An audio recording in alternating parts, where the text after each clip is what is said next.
climate action. Christiana Figueres joins me now from our studio in London. Nice to have you on the program. Thank you so much for giving us your time.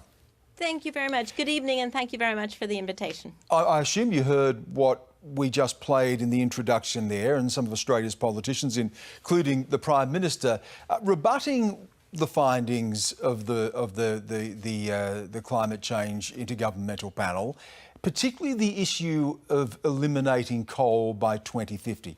How do you respond to what you're hearing from Australia? Look, I think the importance of this report is that it goes much deeper into climate science. It gives us much more certainty, and it really examines the consequences of the difference between 1.5 and 2 degrees. What you derive from that is the very clear conclusion that right now we are at a crossroads. As a humanity, we're at a crossroads in which we are deciding the future of humanity on this planet. That is collectively. From the Australian point of view, you are also deciding who you are. Never before have the Australian people been faced with such a momentous decision to decide who is the Australian people. Who are you? What is your identity? What do you stand for? And what do you want history to remember you by? And here are 3 questions that I think every Australian should ask yourself. Do you want bushfires raging across the East Coast for 6 months at a time? Or do you want a thriving and prosperous agricultural sector? Do you want to cause geopolitical instability because the Pacific Island nations will not be able to survive and will have to be forcibly migrating? Or do you want to open up your energy system to the limitless sources of wind and sun and be the cheapest energy source in the world? Finally, do you want the Great Barrier Reef, or do you want the largest aquatic cemetery in the world?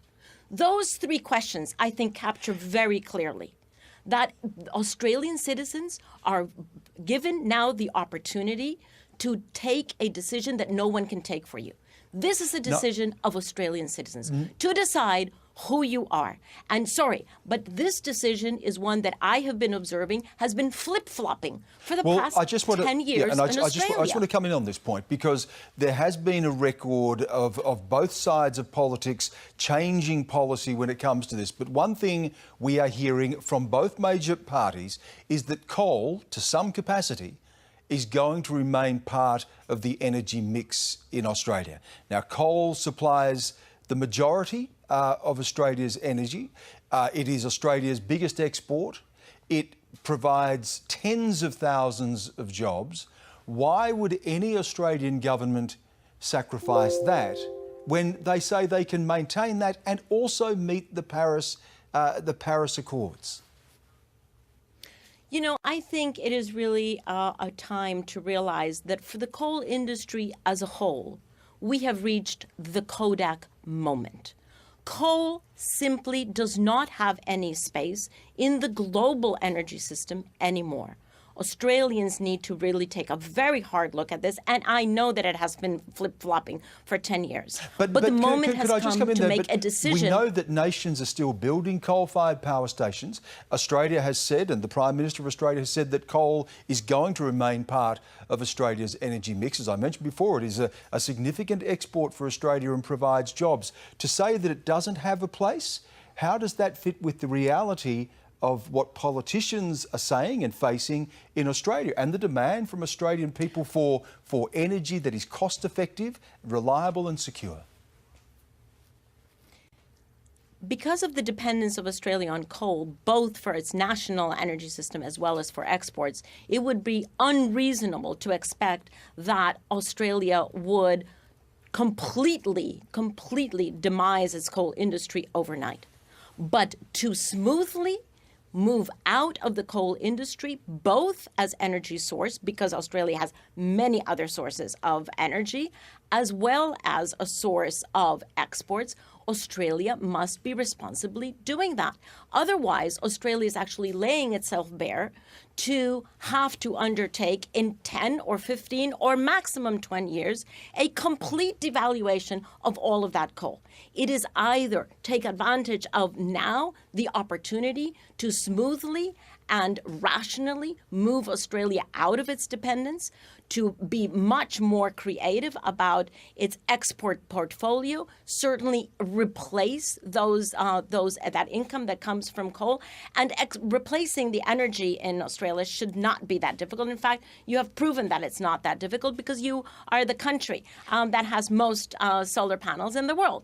So you are able to replace your own energy quite reliably with the energy that you have. The more challenging, of course, is replacing the export.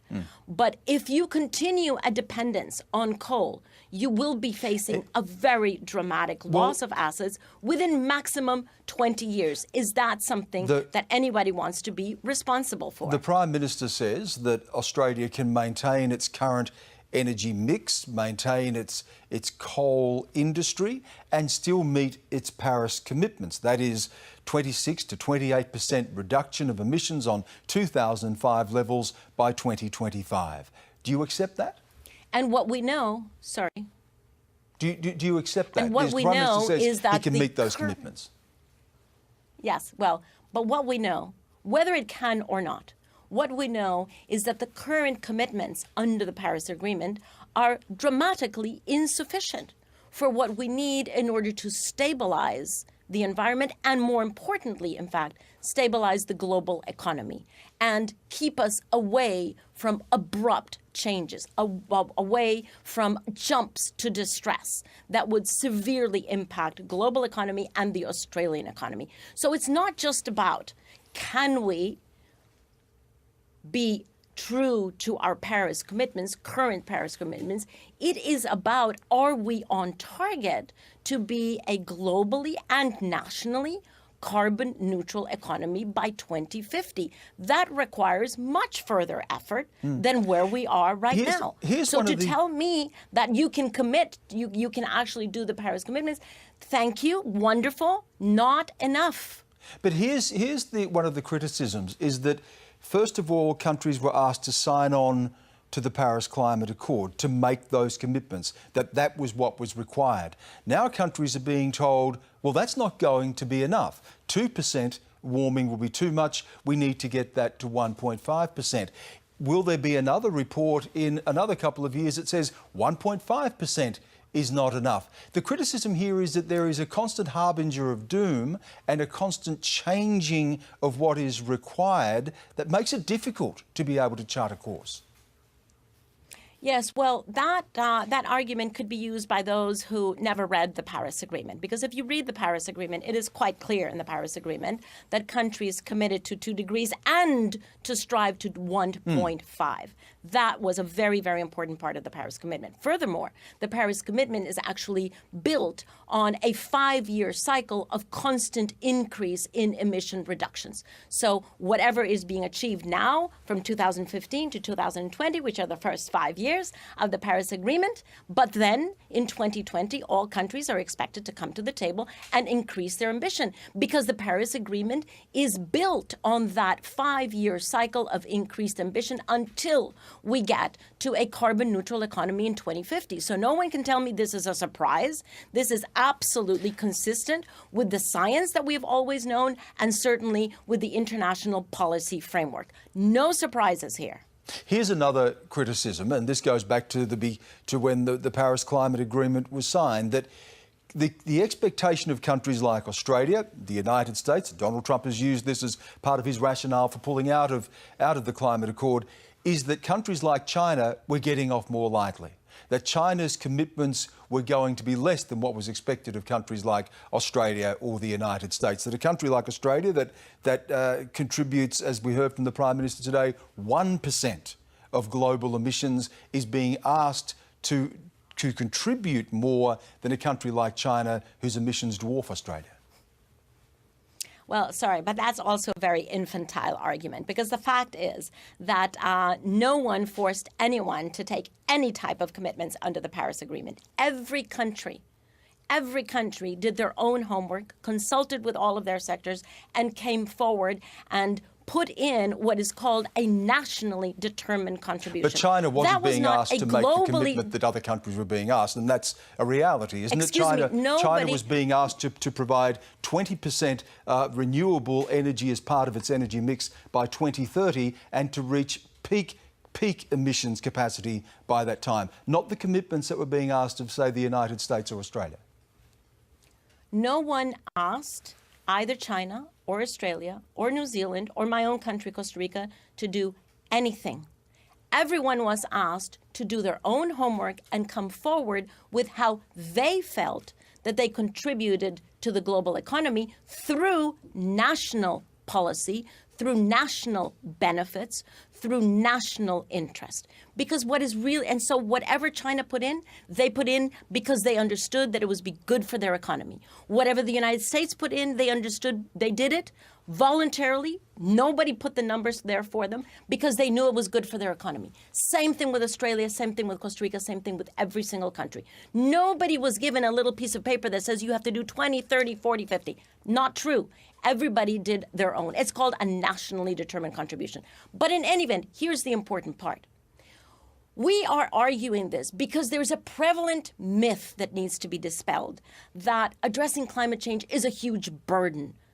That is not true.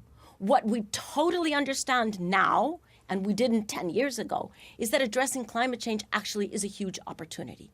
We now know that the global economy will grow by anywhere between 20 to 26 trillion dollars just because we're moving to new technologies. We will be creating 65 million new jobs in a world where young people are really concerned about losing their jobs. 65 million jobs created because we're moving into a new sector, into a new technology, into a new energy system is actually a very good thing. Can I so those who do not want to join this very important wave of modernization, those who want to stay in last century and not move into the 21st century with all the potential that that has, will actually have to pay the consequences. They will not be as competitive as those countries that are moving forward, such as China and India. Can I just get a final thought from you? With the warnings that we're seeing in this latest report, with the desire now to get to that 1.5 degree target, what does the US withdrawal from Paris do to the ability of the world to meet those targets? We have about a minute, sorry. Well, you see, so there is a political reality, which is what the White House, the stand of the White House, but there's also the real economy reality. And that is the real economy of the United States is actually continuing to decarbonize. You have an increasing number of states, cities, corporations, financial institutions that continue to decarbonize their energy systems as well as their portfolios. Why? Because they understand that they want to have business that in the future, because they understand that it's good for their economy, that it's giving them jobs, that it's actually strengthening their GDP, and that's why they're doing it. So one thing is politics, another thing is the real economy. Christiana Figueres, again, thank you so much for giving us your time. Thank you.